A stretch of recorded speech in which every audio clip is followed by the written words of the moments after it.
phân công của ban tổ chức, tôi xin phép làm cái thúc đẩy cho cái buổi thảo luận về thúc đẩy chuỗi giá trị tôm bền vững thông qua việc tuân thủ các cái chuẩn mực quốc tế. Thì tham dự với chúng ta hôm nay có Mr. là bên đại diện bên tổ chức Oxfam về chương trình phát triển và thủy sản. Cái đến là có ông Icafis là chuyên gia quốc tế về chứng nhận và phát triển thị trường. Nghe đâu mà. Và có ông Nguyễn Huy, thì giám đốc bộ phận thực phẩm của công ty Bureau Veritas. Đây là một cái công ty về đánh giá chứng nhận cho các cái tiêu chuẩn về thực phẩm. Và có bà Âu Ngọc Vững, chủ tịch hội đồng quản trị. Thì đây là một trong những công ty mà cũng đang xây dựng cái chuỗi liên kết tôm với các cái hộ nuôi nhỏ. Trước hết là rất cảm ơn quý vị đại biểu đã tham gia cái buổi tọa đàm hôm nay. Để đi vào chương trình thì đầu tiên tôi có câu hỏi xin hỏi ông là thưa ông, theo ông thì trong cái bối cảnh mà các cái hệ thống chứng nhận quốc tế được áp dụng cho trại nuôi hiện nay, thì khi mà áp dụng đối với trại nuôi lớn thì nó tương đối dễ, nhưng mà trong cái bối cảnh Việt Nam thì có đến khoảng 80% cái người nuôi cũng như là cái sản lượng tôm là đến từ các hộ nuôi quy mô nhỏ. Như vậy thì để người nuôi quy mô nhỏ tham gia được vào trong cái chuỗi giá trị và tuân thủ các tiêu chuẩn quốc tế thì chúng ta cần phải làm gì? Xin mời ông.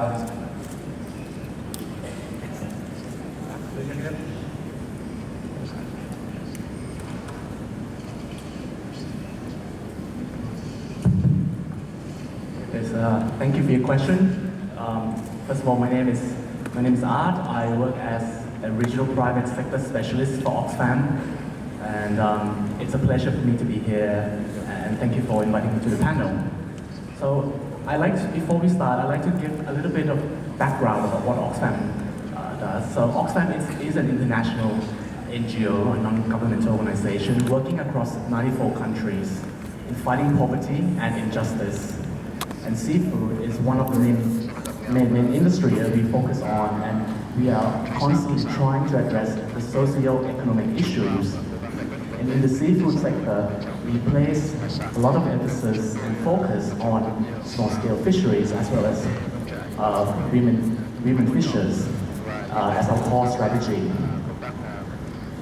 And coming to your question, I see there are 4 possible solutions, and we need to incorporate these 4 solutions. So the first one being, we need to make sure that small-scale fisheries are formed as a strong cooperative, where they are well linked to the market, where they have the right capacity to act as a cooperative. And for that to happen, we need to work in a responsible and inclusive value chain or business model with companies. I see an opportunity where companies can include smallholders in their supply chain and provide access to finance, provide capacity building, so that they become empowered and have the ability to do their farming in a sustainable way. The third point I see is the price mechanism, which all of us are experiencing today. While we're trying to promote sustainable certifications, the price issues have not really been,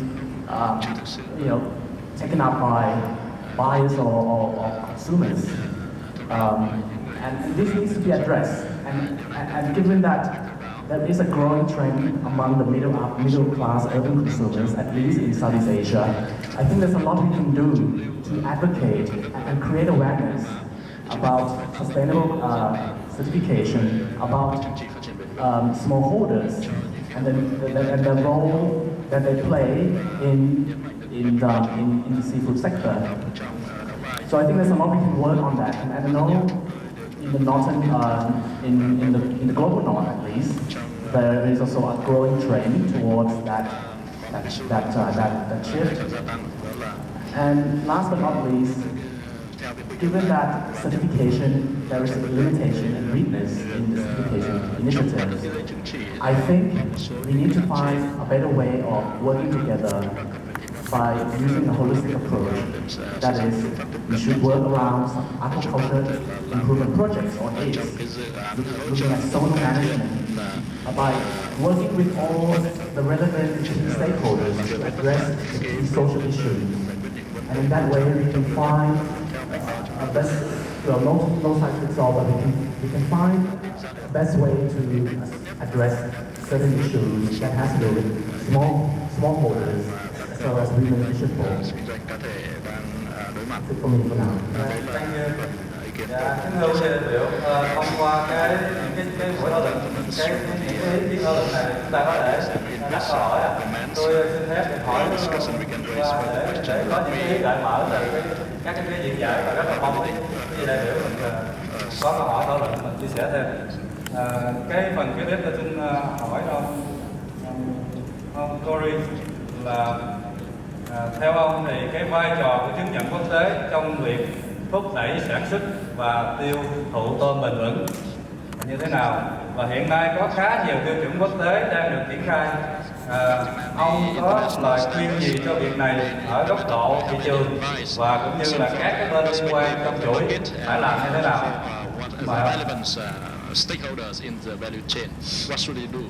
Thank you. Thank you.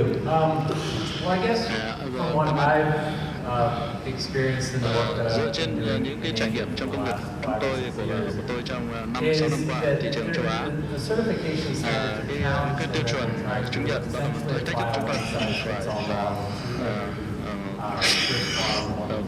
chúng ta và tất cả các cái trang trại đều phải đối mặt với cái điểm đầu tiên chúng ta cần phải ý thức là nó không thể nào mà as I mentioned in my presentation, these standards were created in America, they were created in Europe, but none of them were really created here.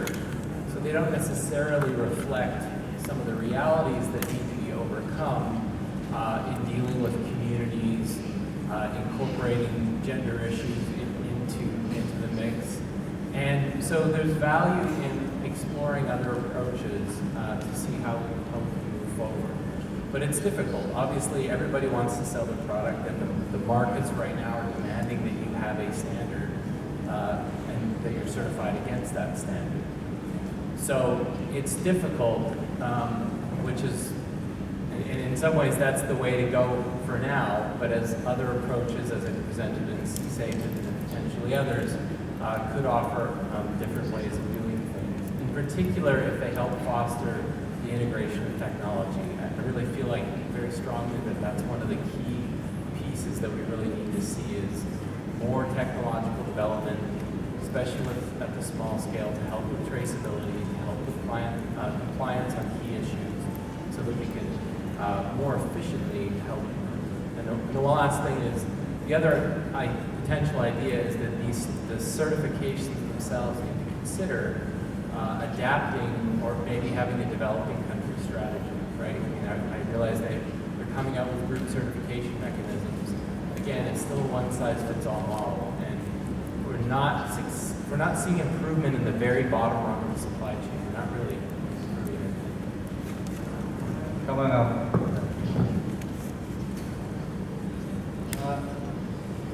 Quý vị đại biểu, mình có câu hỏi nào trao đổi với hai cái diễn giả vừa rồi trong cái phần này không ạ? Xin mời, nếu mà quý vị đại biểu có câu hỏi mình cứ mạnh dạn trao đổi thêm. Một cái có không ạ? Dạ, xin mời các